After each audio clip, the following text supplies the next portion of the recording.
Chapitre 8, tome 3, la relativité restreinte. D'abord, la théorie. Alors, on commence par la constante gamma, qui est une constante très utile tout au long du chapitre sur la relativité restreinte. Alors, gamma est égal à 1 sur la racine carrée de 1 moins la vitesse d'un objet sur c qui consiste en la vitesse de la lumière, et tout ça au carré. Cette constante-là va être utilisée principalement dans deux équations. La première consiste en la dilatation du temps. Alors, pour un événement relativiste, l'observateur qui possède le temps impropre verra son temps dilaté par rapport à l'observateur qui possède le temps propre. Pour les longueurs, c'est l'inverse, c'est-à-dire que lorsque l'observateur possède la longueur impropre, il verra cette longueur contractée par rapport à la longueur propre. À noter qu'il ne faut jamais oublier que dans ce chapitre, dans un même référentiel, la formule de vitesse est égale à une distance sur un temps reste applicable. Passons maintenant à la partie pratique. Alors, le problème va comme suit. Sachant que Flash court à une vitesse de 0,8 fois la vitesse de la lumière et que lorsqu'il se mesure lui-même, il mesure 2 mètres. Combien de temps prendra Flash pour passer devant l'oiseau qui se situe sur le premier arbre, dans le référentiel de l'oiseau et dans le référentiel de Flash? Et puis la deuxième question, sachant que Flash a pris 100 secondes pour passer du premier arbre au deuxième arbre, quelle est la longueur entre le premier arbre et le second arbre selon l'oiseau et selon Flash? Alors, ce problème sera résolu à l'aide de la méthode proposée dans le guide Blitz. Alors, premièrement, on va identifier soit l'événement à mesurer temporellement, soit l'objet à mesurer spatialement. Ensuite, on va identifier soit l'observateur qui mesure le temps propre ou l'observateur qui mesure la longueur propre selon le problème. Et enfin, on va utiliser, encore selon le problème, la formule de dilatation du temps ou celle des contractions de longueur. Alors, pour la première question, on identifie l'événement qu'on cherche à déterminer temporellement. Il s'agit du passage de Flash devant l'oiseau situé dans l'arbre. Donc, qui possède le temps propre? Premièrement, c'est l'oiseau qui possède le temps propre car il n'a besoin que d'une seule horloge pour mesurer le passage de Flash. Par contre, il possède la longueur impropre car Flash est en mouvement par rapport au référentiel de l'oiseau. Flash, quant à lui, possède le temps impropre. Pourquoi? Parce qu'il aurait besoin d'une horloge au début de son corps et d'une seconde horloge à la fin de son corps pour être en mesure de savoir combien de temps ça lui prend passer devant l'oiseau. Par contre, par rapport à lui-même, il possède la longueur propre, car il est immobile par rapport à son propre corps. Première chose à faire, évidemment, ça va être de calculer notre constante gamma, qui est égale à 1 sur la racine de 1 moins la vitesse de Flash sur la vitesse de la lumière, tout ça au carré.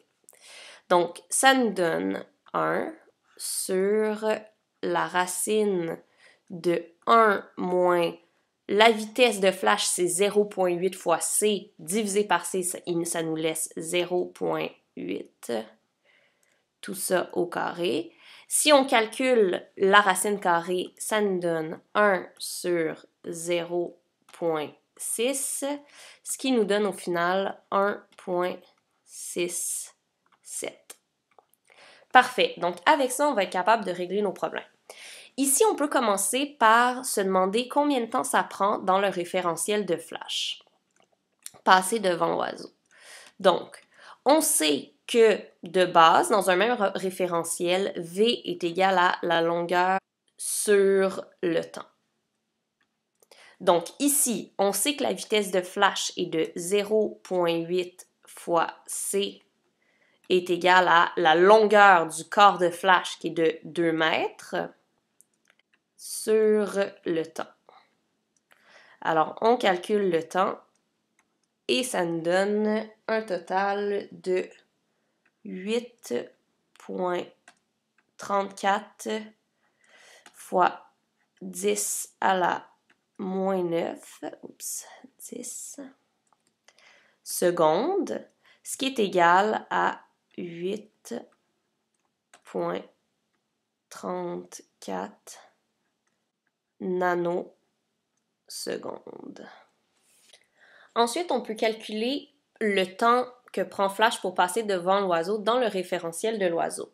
On sait que selon l'équation de la dilatation du temps, t est égal à gamma fois t0. Et donc, si on isole t0, on obtient t sur gamma, ce qui nous donne, lorsqu'on le calcule, 5 nanosecondes. Alors, le deuxième problème consiste à mesurer la distance entre les deux arbres. Sachant que pour Flash, ça lui a pris 100 secondes parcourir cette distance. Évidemment, dans ce genre de situation, c'est Flash qui possède le temps propre. Pourquoi? Parce qu'il lui suffit d'une seule horloge pour savoir à quel moment il part au premier arbre et à quel moment il arrive au deuxième arbre.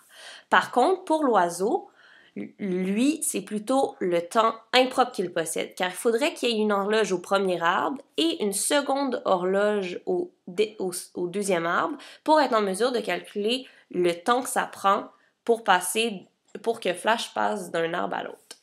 Par contre, l'oiseau possède la longueur propre parce qu'il se trouve au repos par rapport à la distance entre les deux arbres.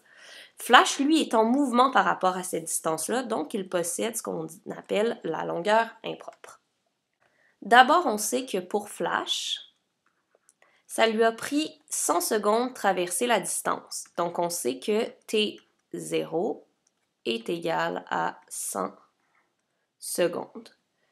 Comme on a fait dans le premier problème, on sait que la vitesse est égale à une longueur sur un temps.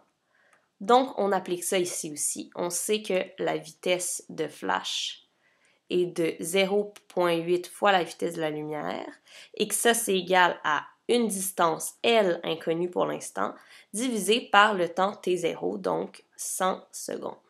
Ce qui va nous donner, si on calcule, une longueur de 24 fois 10 à la 9, ce qui correspond à des gigamètres. Et puis, si on se retrouve dans le pas référentiel de l'oiseau, on sait par l'équation de la contraction des longueurs que L est égal à L0 sur gamma. Donc, si on cherche L0, on n'a qu'à faire gamma fois L, ce qui nous donne 40 fois 10 à la 9 mètres, donc 40 gigamètres. Et c'est ce qui conclut cette vidéo. Merci!